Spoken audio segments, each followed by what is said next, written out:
l'Union des producteurs agricoles, on sait qu'ils menacent de bloquer l'accès au sentier dès le 1er février. Alors, Chanier-Allé, la menace sera mise à l'exécution s'il n'y a pas d'entente avec le gouvernement d'ici là.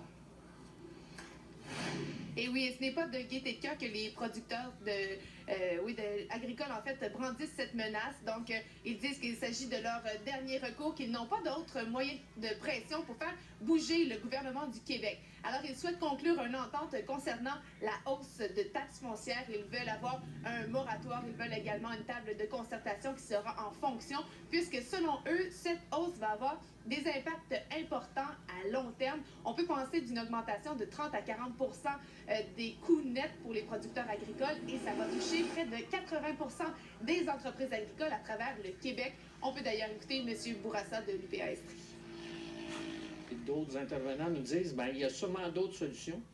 On les cherche, mais on n'en trouve pas. Il y avait déjà des producteurs en décembre qui avaient fermé des pistes de motoneige. On trouvait que c'était drastique un peu, là. Fait que le mot d'ordre de l'UPA, ça a été que janvier, on laisse circuler les motoneiges.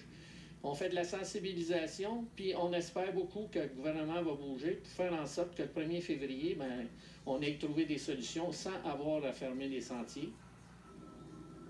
Alors évidemment, il y a certains motoneigistes qui sont inquiets, qui sont déçus de se retrouver au beau milieu de cette problématique, alors que d'autres comprennent la situation et savent que depuis longtemps, l'UPA participe, collabore en fait avec les motoneigistes. Il faut savoir que les sentiers qui sont sur les terres agricoles font partie intégrante des sentiers de motoneige à travers le Québec. Alors évidemment, si cette menace devient réalité, ça aura un impact économique important, donc plusieurs municipalités pourront en souffrir. Ici même à Valcourt, on peut penser notamment au Grand Prix qui va commencer le 10 février prochain. Alors bien évidemment, il s'agit d'une situation qu'on va suivre avec beaucoup d'attention. Il y a beaucoup de neige et quelques semaines encore pour s'entendre. On verra. Merci.